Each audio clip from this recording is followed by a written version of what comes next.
Assalamualaikum warahmatullahi wabarakatuh.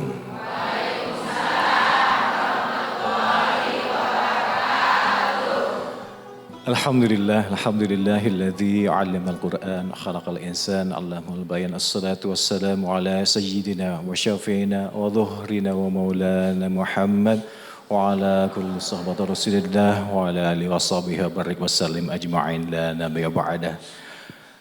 Senang sekali saya Hamdallah Kafi bisa hadir di program yang insya Allah memberikan kita di sini semua menambah hasanah pengetahuan keislaman kita khususnya, yakni Hasanah Islam Metro TV. Dan pastinya saya tidak sendiri di sini, sudah hadir menemani kami di sini semua untuk menambah ilmu dan memantapkan iman Islam kita.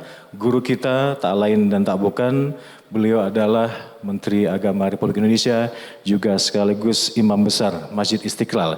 Beliau guru kita, Profesor Al-Mukarram, Profesor Yai Haji Nasaruddin Umar. Assalamualaikum Prof. Waalaikumsalam warahmatullahi wabarakatuh. Syukran jazilan bihudurikum. Prof, di sini juga selain kita berdua ada hadir juga di sini jamaah di sini yang insya Allah selalu diberkahi Allah Subhanahu Wa Taala. Ada dari jamaah Al Barokah Kapuk. Assalamualaikum. Masya Allah. Iya, selain dari Kapuk ada juga yang di dekat sini ada dari jamaah Al Hijrah di Teluk Naga. Assalamualaikum. Masya Allah, syukran jazilan sudah ada di sini. Di mana kita di sini? Ya, kita di sini ada di masjid yang kebanggaan kita semua di sini, yakni Masjid Al Khairiyah yang ada di Menara Syariah, tepatnya yang ada di PIK 2. Terima kasih. Dan langsung saja Prof, tadi kita sempat ngobrol sejenak Prof. Kabarnya tengah menyusun buku terkait dengan tafsir teosofi Al-Quran. Terkait dengan hal ini mohon di-share dengan kami semua jemaah yang hadir di Masjid Al Khairiyah PIK 2 ini. Apa yang mendasari penyusunan buku ini dan juga apa maksud dari tafsir teosofi ini Prof? Tafadhol. Baik, saya awali dulu dengan mengucapkan salam dulu kepada juga jamaah kita ya dan para pemirsa di rumah dimanapun juga berada ya. Assalamualaikum warahmatullahi wabarakatuh.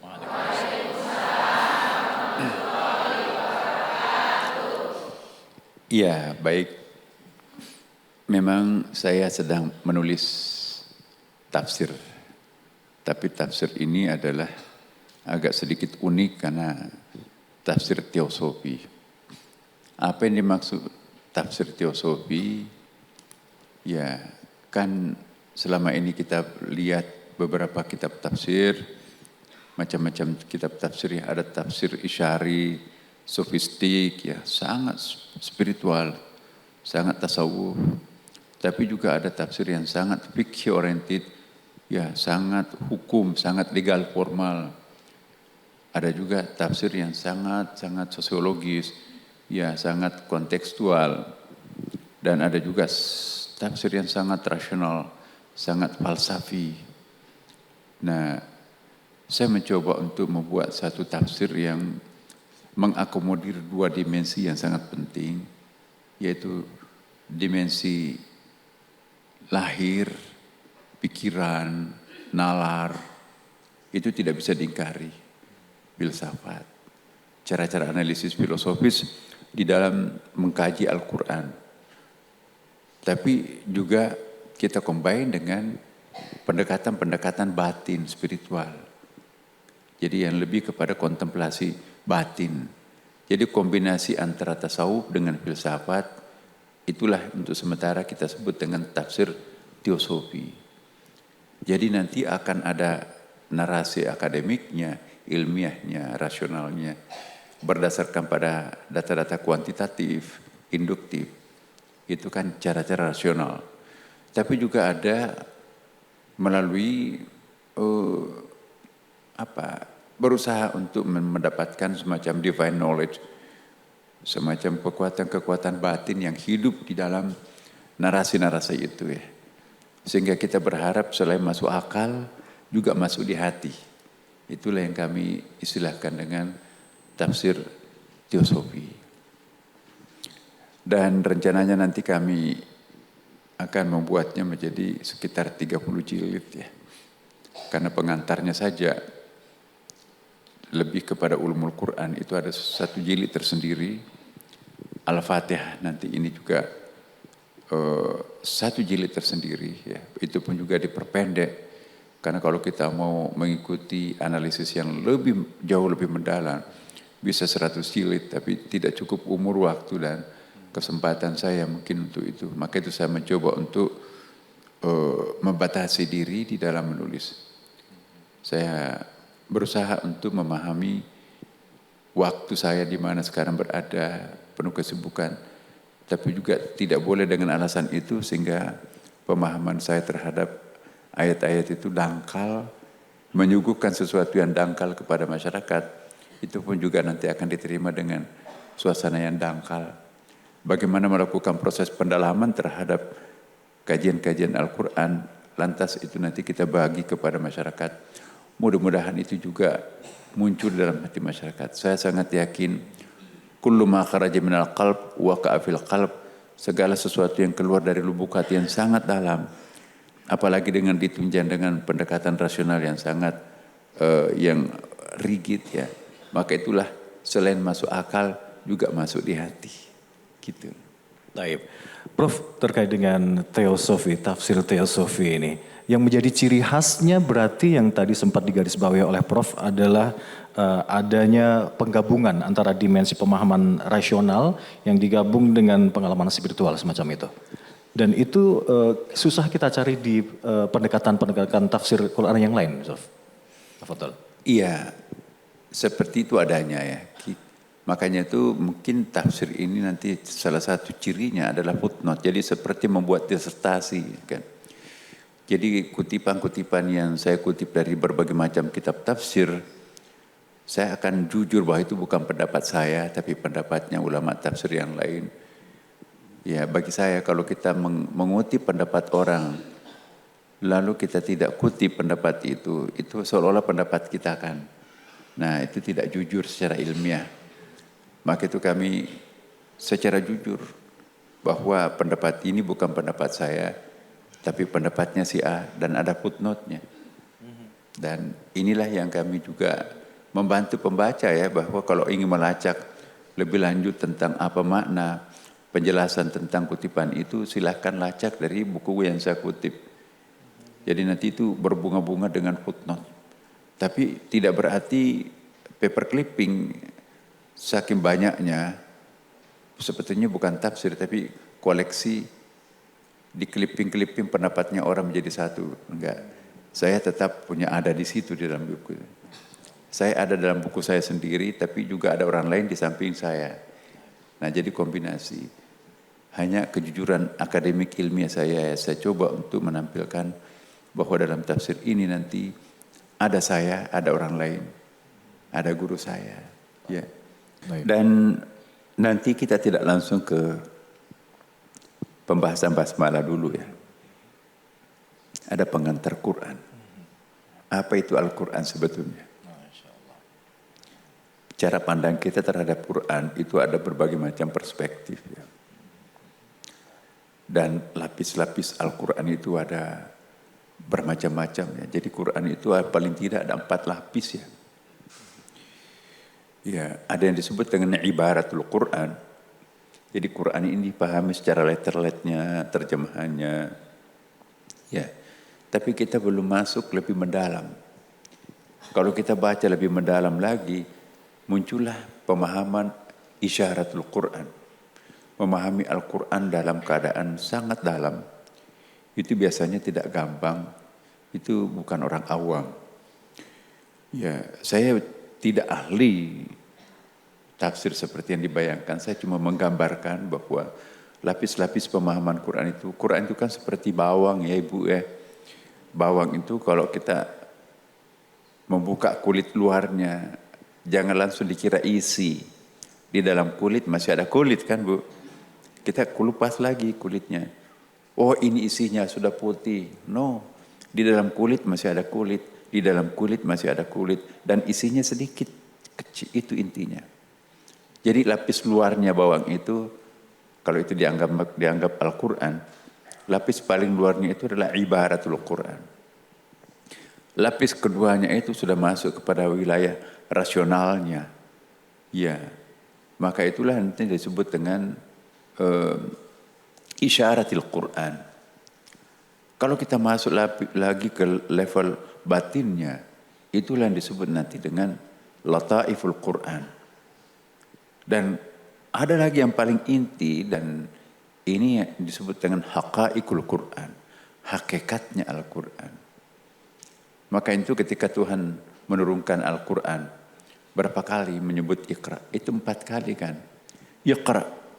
Dijawab oleh Nabi, ma Nabi qari. Bacalah, saya tidak termasuk pembaca kitab. Iqra. Ma Nabi qari. Lalu Iqra bismi rabbik, kemudian Iqra yang terakhir, Iqra yang paling terakhir itu warabbukal alam. Jadi Iqra bismi rabbikal ladzi khalaq, khalaqal insana min 'alaq. Iqra wa rabbukal akram. Jadi Iqra wa rabbukal akram itu level yang keempat. Jadi kalau kita masuk kepada Iqra pertama, ya jangan bangga. Sebab di dalam kulit masih ada kulit, di atas langit masih ada langit, ya kan.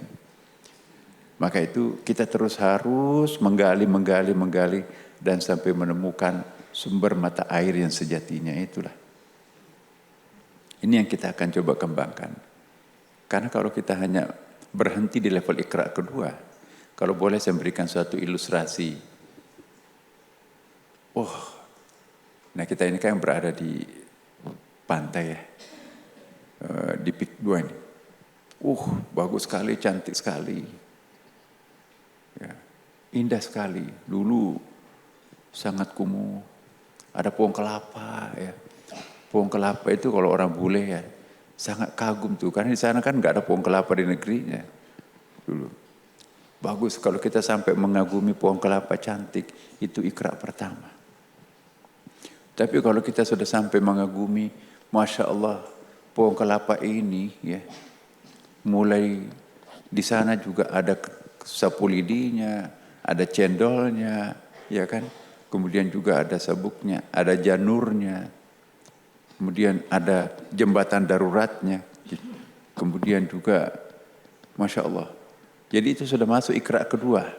Ternyata tidak ada sesuatu yang tidak bermanfaat pohon kelapa itu. Ada buahnya, ada daunnya. Sampai lidinya pun juga bermanfaat. Nah kalau itu yang kita sampai fahami, maka itu Iqra yang kedua. Nah kalau kita masuk lebih dalam lagi, siapa yang menanam pohon kelapa ini? Bapak saya dulu menanam. Sudah tua, kemudian terbongkok-bongkok batu. Dia tidak sempat makan buahnya. Saya menikmati buahnya. Maka setiap kali saya melihat buah kelapa, pohon kelapa depan rumah saya itu, yang saya ingat itu adalah bapak saya. Jadi tenggelam indahnya pohon kelapa itu digantikan oleh rasa cinta saya yang sangat kangen terhadap yang menanam pohon kelapa itu adalah bapak saya. Nah, itu Iqra yang ketiga. Iqra yang keempat, siapa sih kamu sebetulnya tampil pohon kelapa? Begitu mengesankannya. Nah, teringatlah saya pada sebuah ayat dalam Al-Quran. Fa'ainama tuwallu fathamma wajhullah. Kemanapun kalian menghadapkan mukamu, disitulah engkau akan menyaksikan wajah Tuhanmu. Jadi selama kita masih melihat pohon kelapa itu pohon kelapa, berarti kita belum masuk di Iqra yang keempat.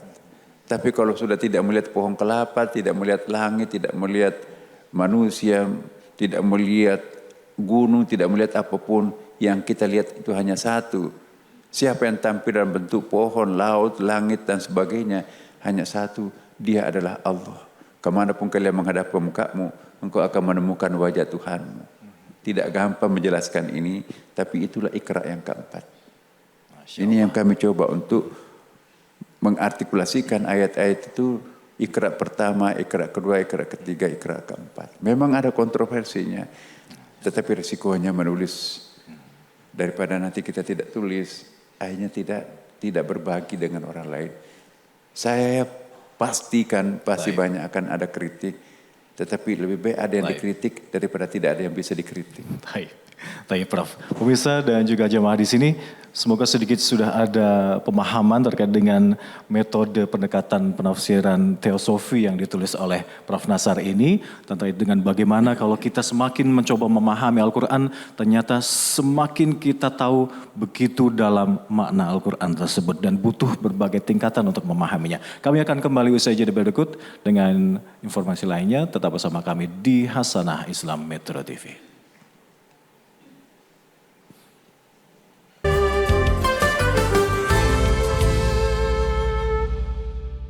Didukung oleh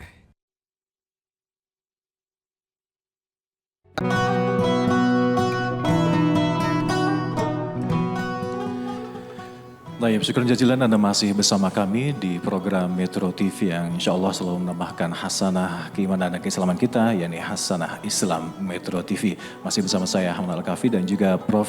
Nazaruddin Umar. Syukur jazilan Prof. Terkait dengan tadi di segmen pertama sudah kita dapatkan sedikit banyak gambaran terkait dengan pendekatan penafsiran teosofi ini. Namun kalau izin saya bertanya, apakah teosofi ini tidak kontraproduktif dengan pendekatan penafsiran Al-Quran yang lainnya? Tafadhal, Prof. Iya, tergantung cara melihatnya ya. Mungkin ada juga merasa sangat terbantu ya, karena secara komprehensif ya kan. Kita akan memperkenalkan Al-Quran itu dalam 4 dimensi. Kalau kita melihat dari depan belum tentu juga lain kalau di belakang ya. Kalau kita melihat dari sudut kanan mungkin tidak sama dengan sudut kiri. Jadi kalau kita dari depan, belakang, kanan, kiri, mungkin juga dari atas dan dari bawah komprehensif. Nah kita berusaha untuk melihat itu. Jadi ada semacam muqaranah, perbandingan antara berbagai macam metodologi dengan segala keterbatasan saya ini. Mudah-mudahan ada sedikit membantu ya para pembaca kita itu untuk memahami sesuatu. Karena ada aspek-aspek rasionalnya, ada aspek emosionalnya. Nah, misalnya Iqra 1 dan 2 itu lebih reason, lebih rasional. Tapi kalau Iqra ketiga dan keempat itu lebih kepada emosional, spiritual. Ya. Karena kalau kita membaca Quran secara rasional membosankan ya. Artinya saya ingin tanya ibu-ibu, bapak-bapak ini kan Ramadhani. Mana lebih enak kita membaca Quran di luar Ramadan atau di dalam Ramadan? Enak mana Ibu?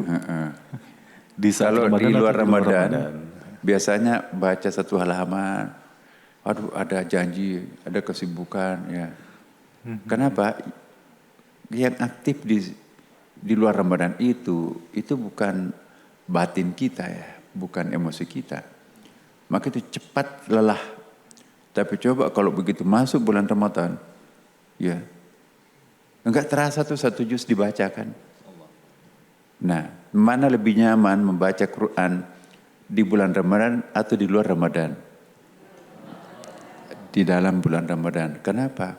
Karena kita dalam keadaan emosi. Membaca Quran dalam keadaan suasana emosional dengan penuh cinta, enggak terasa 2 halaman, 3 halaman, 4 halaman, 1 juz. Artinya kita larut dalam euforia menyambut sukacita Ramadan itu sangat mempengaruhi ya, Prof. Ya? Iya. Jadi situasi ini harus kita pertahankan. Kalau nanti kita terbiasa dengan tradisi Ramadanan seperti ini, akhirnya non-Ramadan pun juga akan terasa Ramadan. Kalau Quran itu melekat pada diri kita sendiri, sehingga sudah tidak ada lagi bedanya dengan Ramadan dengan bulan Ramadan, non-Ramadan yang lain. Lama-kelamaan kalau sudah sampai kepada Iqra yang keempat, ambil Lailatul Qadar, saya tidak butuh Lailatul Qadar. Yang dikejar orang awam itu kan Lailatul Qadar, khairun min alfi syahr. Yang saya cari adalah siapa yang menurunkan Lailatul Qadar. Ambil surga, saya tidak butuh surga. Yang saya kejar adalah siapa yang menciptakan surga. Lailatul Qadar, surga itu makhluk. Yang aku cari adalah Sang Khalik. Lebih bagus mana? Surga atau pencipta surga? Pencipta surga, insyaallah. Masih perlu enggak surga kalau kita dalam dekapan Sang Pencipta surga? ambil surga itu. Itu kata Rabi' Hadawiyah kan. Ya Allah, kalau aku menyembah Engkau karena ingin masuk surga, jangan masukkan ke dalam surga. Kalau aku menyembah Engkau karena takut masuk neraka, masukkan aku ke dalam neraka. Aku menyembah Engkau karena aku mencintaimu ya Allah. Cinta di atas segala-galanya. Ini adalah tafsir cinta yang kita akan buat. Masya Allah, itu PR terbesar buat saya pribadi dan mungkin banyak kaum muslimin yang merasakan hal serupa. Bagaimana cara membawa spirit sukacita Ramadan ini agar berada di bulan-bulan lainnya juga. Bagaimana agar kita bisa beribadah tanpa melihat nanti kita akan mendapatkan surga atau dibalas dengan neraka kalau kita tidak melakukannya. Hanya karena Allah, liridha'illahi ta'ala, itu bagi sebagian besar umat muslim masih hal yang berat dan masih beberapa level untuk naik ke sana, Prof. Semacam itu, Prof. Tafadhol, Prof. Makanya itu, kalau kita melihat Quran dengan cinta, ya, sekalipun kita nggak tahu artinya, tapi enak dibaca. Ya, di sini ada novel sangat bagus. Baca bulan Ramadan. Lebih bagus mana baca novel Ramadan atau Quran? Ibu, Quran. Walaupun kita nggak paham artinya. Kenapa? Karena di sini ada emosi. Kenapa ibu lebih mencintai yang ini, tidak mencintai yang itu? Karena kita ada cinta. Jadi kalau ada cinta yang terlibat dalam sebuah pembacaan Al-Quran, tidak terasa itu satu juz, Bu. Tapi kalau nggak ada cinta, akal minded yang bekerja, waduh ini habis waktu ini, seharusnya saya baca buku yang lain, seharusnya saya pergi bekerja, seharusnya ini kok habis waktu Quran ini. Tapi kalau kita mencintai Quran, no, berjam-jam kita nggak terasa tuh. Nah, inilah contoh bahwa bacalah Iqra 1, 2, 3, dan 4 kalau bisa. Jangan berhenti pada Iqra pertama, hanya bisa membaca Quran dan terjemahannya. Tapi lumayan daripada baca bahasa Indonesianya kan, nggak ada makhrajnya, nggak ada tajwidnya di situ kan. Tapi sekalipun hafal Quran 30 juz, tapi kalau hanya bisa menghafal dan membacanya, tidak faham artinya, masih tetap Iqra pertama. Iqra pertama itu banyak orang bisa. Iqra kedua itu seperti tadi, ya, manfaat pohon kelapa itu kan, ternyata A sampai Z ada manfaatnya. Kalau hanya kita bisa menikmati potretnya pohon nyur melambai itu cantik, itu Iqra pertama. Tapi kalau kita sudah tahu bahwa manfaatnya pohon kelapa itu tidak ada yang terbuang, semuanya bermanfaat, itu Iqra kedua. Iqra ketiga, ketika kita mampu menyaksikan secara emosional bahwa pohon kelapa ini jasa daripada orang tua yang menanamnya. Dan yang Iqra keempat tadi itu yang saya katakan. Dan ini saya tidak jelaskan lebih panjang di sini. Silakan nanti baca karena itu ini kan untuk publik ya kan. Okay. Jadi kuncinya adalah hubbulillah, cinta kepada Allah agar kita nanti tidak lagi terbebani dengan beribadah nanti dapat pahala atau surga, atau kalau kita tidak melakukannya nanti akan mendapatkan neraka. Semoga ini mendapatkan ilmu yang bermanfaat untuk kita selalu senantiasa meningkatkan kualitas ibadah kita kepada Allah Subhanahu wa taala. Pemirsa, tetap bersama kami di Hasanah Islam Metro TV.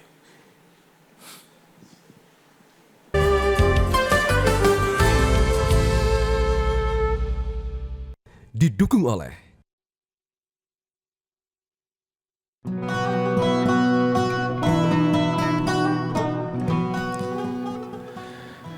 Baik, terima kasih Anda masih menyaksikan Hasanah Islam Metro TV. Masih bersama saya Ahmad Kafi dan juga Al-Mukarram Profesor Nasaruddin Umar. Dan Prof, izin saatnya di segmen ini kita buka sesi pertanyaan kepada para audiens yang sudah hadir di tengah-tengah kita. Tepatnya yang ada di Masjid Al-Khairah Menara Syariah PIK 2 di sini. Siapa yang mau bertanya? Silakan tunjuk tangan, nama dan dari mana. Silakan. Bismillahirrahmanirrahim. Assalamualaikum warahmatullahi wabarakatuh. Waalaikumsalam warahmatullahi wabarakatuh. Perkenalkan, saya Siti Muhaya dari Majelis Ta'lim Al-Hijrah Kecamatan Teluk Naga. Mohon izin kepada Bapak Profesor Kiai Haji Nasaruddin Umar Ini semuanya atas izin Allah. Masya Allah, sebelum menyampaikan pertanyaan, mohon agar kami dijadikan guru, dijadikan anak-anak murid dari profesor, karena semuanya atas izin Allah kita semuanya hadir di ruangan ini. Cinta karena cinta, semoga mengagungkan karena mencintai Allah Subhanahu wa Ta'ala. Masya Allah, dengan materi yang luar biasa, karena getaran Al-Quran membawa kita untuk lebih baik lagi. Untuk pertanyaannya, banyak orang yang tidak mudah untuk memahami dalam penafsiran Al-Quran. Karena isinya banyak perumpamaan dan kiasan-kiasan.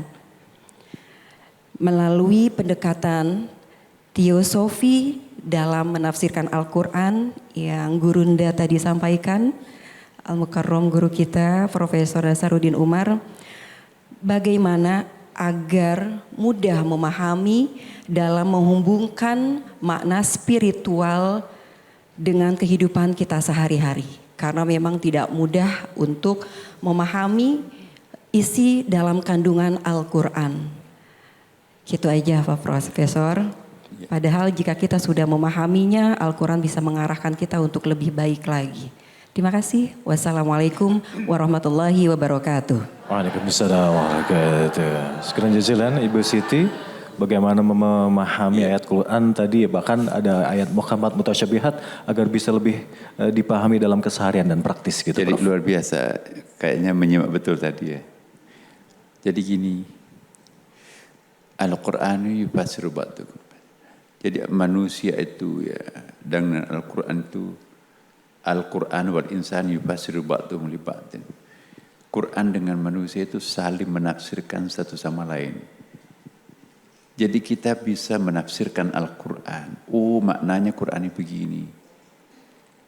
Di sinilah keajaibannya Al-Quran. Karena Al-Quran juga bisa menafsirkan diri kita. Saya ingin berikan satu contoh, Ibu. Ini Quran. Quran ini. Ibu dalam keadaan frustrasi.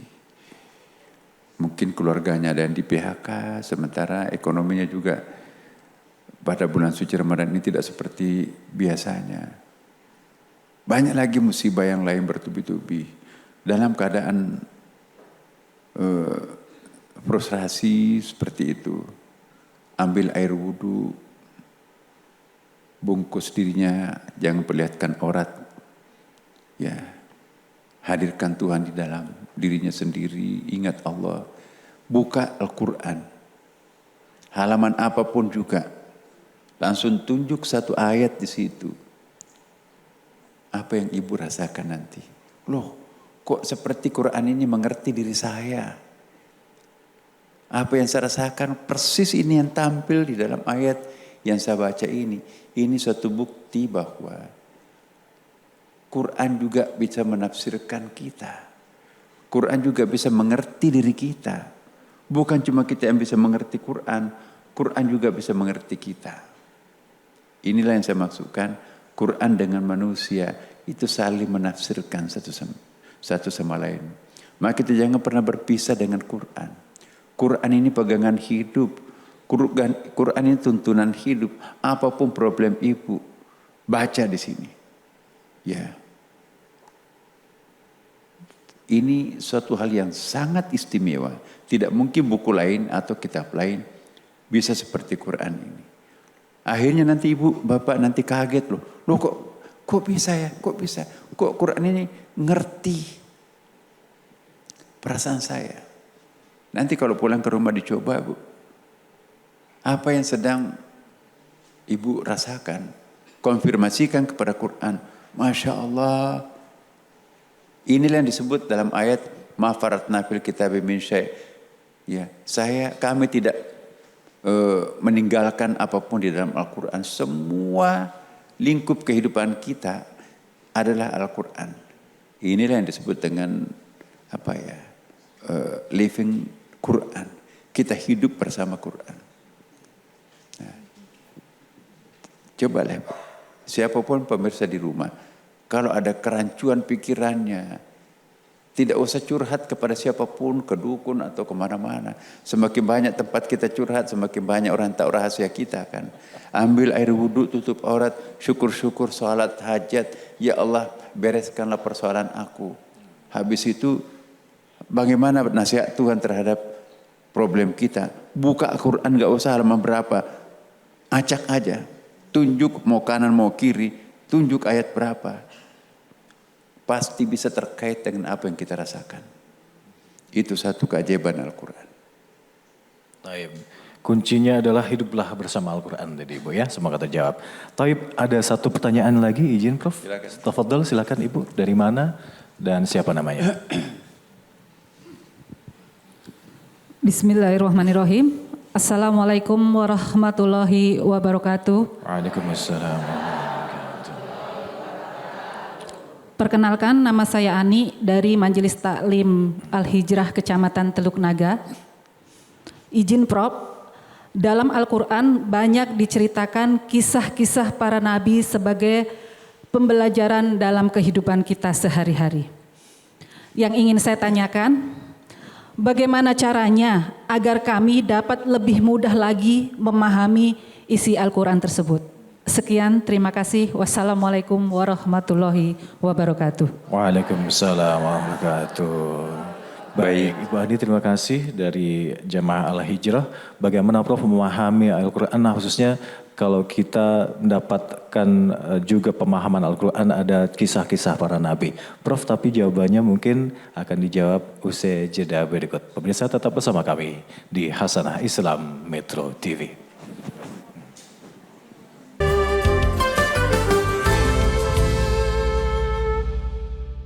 Didukung oleh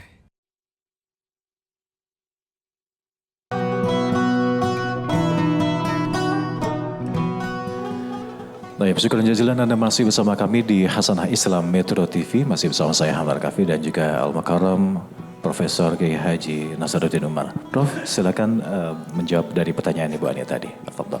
Baik, Ibu. 3/4 isinya Al-Quran itu adalah kisah. Sedangkan sepertiganya itu adalah nilai-nilai kehidupan, ada hukum-hukum syariahnya di situ ya. Jadi yang paling banyak menyita halaman demi halaman Quran itu sebetulnya adalah kisah-kisah masa lampau. Masalahnya kita selama ini menganggap kisah-kisah itu ya sekedar pengantar tidur. Yang paling banyak diintip itu adalah ayat-ayat hukumnya, tuntunan-tuntunan praktis kehidupannya. Kita seolah-olah tidak mau membaca lebih mendalam tentang kisah, misalnya kisah Nabi Yusuf paling panjang dalam Al-Quran kan. Kita kan sudah tahu kisahnya Nabi Yusuf semua. Jadi untuk apa kita mendalami lagi? Nah, pendekatan teosofik saya ini mencoba untuk mempreteli satu persatu ayat kisah itu. Tidak mungkin 3/4 kisah yang sebanyak itu dalam Quran itu tanpa ada maksudnya untuk menjadi direction, bimbingan kehidupan masyarakat kita sekarang ini dan akan datang. Contoh, di dalam kisah Nabi Yusuf tuh ada begini. Nabi Yusuf itu kan pintar menakwil mimpi itu. Jadi ini ra'aitu ahada asyara kawkaban wasyamsa wal qamara ra'aituhum li sajidin qala la taqsusir ru'ya, banyak tuh ayatnya. Nah, tapi satu poin di antara kisah ini adalah tafsirnya mimpi raja. Saya bermimpi ada 7 ekor unta kurus menelan 7 ekor unta gemuk. Ah, itu ada dalam Quran.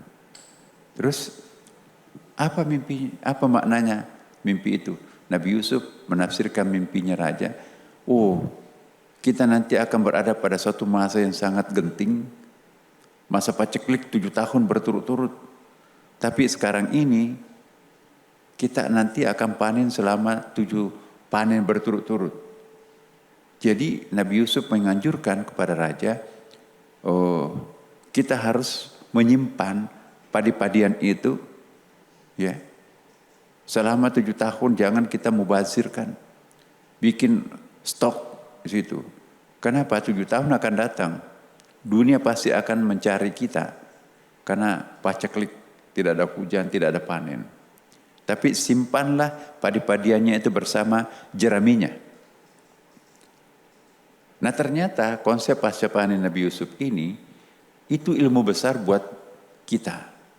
Ternyata gabah yang disimpan dalam gudang, itu maksimum bisa bertahan hanya 2 tahun. Habis itu membusuk gabah itu.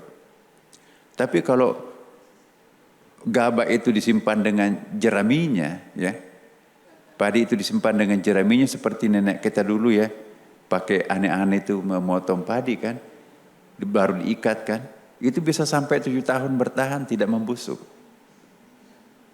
Jadi konsep pasca panen ini bisa belajar dari Nabi Yusuf. Banyak sekali ya anasir-anasir yang dimunculkan dalam kisah Nabi Yusuf itu kan.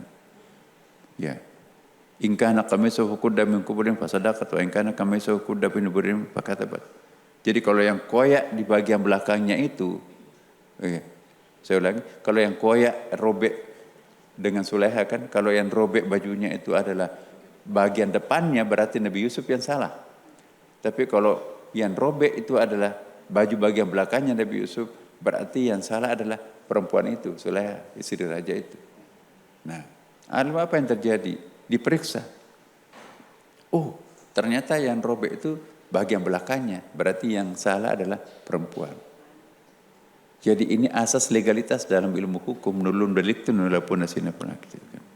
Tidak ada yang bisa dihukum tanpa ada bukti yang nyata. Jadi banyak sekali ada asas hukumnya, ada asas sosiologinya, ada asas ilmu pertaniannya, ada asas kimianya. Satu kisah Nabi Yusuf itu semua disiplin ilmu ada di situ. Selama ini kita hanya membaca kisah Nabi Yusuf, tapi ya tidak ada perhatian kita bahwa ternyata itu ada aktualisasinya dalam kehidupan modern. Gitu. Baik. Jadi jangan hanya memahami ayat Al-Quran yang tentang hukum-hukum Islam saja, namun juga cerita-cerita kisah Nabi ternyata banyak sekali ibroh ya, ilmu yang bisa bermanfaat yang bisa kita petik di situ.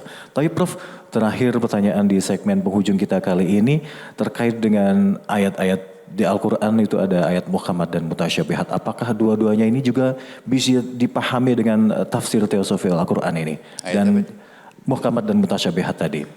Bisa semuanya dipahami dengan teosofi Al-Quran ini nanti. Oh iya. Iya, jadi semua kita bisa pahami. Quran itu memang untuk manusia. Dan Al-Quran itu harus bisa dipahami. Karena kalau Al-Quran tidak bisa dipahami, berarti tidak manusiawi Al-Quran itu. Justru Quran itu untuk manusia, maka itu harus dipahami semuanya. Nah pertanyaannya adalah hal yajuzu taklif ila ma la yutaqu. Apakah bisa kita bertaklif kepada sesuatu yang kita tidak paham artinya? Maka itu Mu'tazilah berpendapat bahwa segala sesuatu yang diucapkan dalam Al-Quran itu harus bisa dipahami. Harus dapat liyutaqu. Karena kalau kita nggak bisa memahami sebagian Al-Quran itu berarti kurang manusiawi. Siapa tahu di situ ada hukum yang Allah tancapkan dalam ayatnya, tapi kita katakan Allahu a'lam bimuradihi, hanya Allah yang tahu. Maka itu nanti kita tidak menjalankan Islam secara kafah, padahal udah khulu fi silmi kafah. Masuklah ke agama Islam itu dalam arti totalitas. Kenapa kita tidak melakukan totalitas? Wah, saya nggak tahu artinya, saya nggak tahu maksudnya Quran ini. Nah, menurut Mu'tazilah apapun caranya, apakah itu menggunakan ta'wil, ya atau tafsir, itu lakukanlah. Bagaimana semaksimal mungkin untuk bisa memahami semua isi Quran untuk kita terapkan. Itu lebih baik daripada kita minimalis. Aku nggak tahu hukumnya itu, maka kita tidak melakukannya. Itu minimalis tuh. Nah, tapi juga ada hal-hal yang tidak bisa dirasionalkan Al-Quran itu ya. Maka itu keyakinan. Nah, ini saya kira nanti kita lihat tergantung ayat-ayatnya yang mana. Ada ayat-ayat yang tidak bisa dirasionalkan. Ya, misalnya begini, neraka itu sangat panas. Ya, berapa derajat Celcius? Siapa yang pernah meneliti di neraka? Berapa juta derajat Celcius panasnya neraka? Ya kan? Siapa yang pernah melihat pemandangan surga? Enggak pernah ada yang melihatnya kan? Tapi kita harus yakin itu ada. Kenapa? Karena ada dalam Al-Quran. Itu tidak la majala lil akal, tidak mungkin bisa cerna dengan akal. Tapi kita percaya Quran itu adalah benar. Ya. Baik. Prof. Nasar, izinkan saya mengingatkan untuk saya pribadi dan juga para pemirsa Metro TV, juga para jemaah yang hadir di Masjid Al-Khairah Menara Syariah PIK 2 ini untuk selalu senantiasa, ayo kita jangan berpisah dari Al-Quran. Karena apa? Al-Quran adalah pegangan hidup kita. Al-Quran adalah pedoman hidup kita. Manusia dan Al-Quran itu saling menafsirkan. Living with Quran. Semoga bermanfaat acara ini. Kita akan jumpa kembali di episode-episode selanjutnya dari Hasanah Islam Metro TV. Wallahul muwaffiq ila aqwamit thoriq. Wassalamualaikum warahmatullahi wabarakatuh. Waalaikumsalam.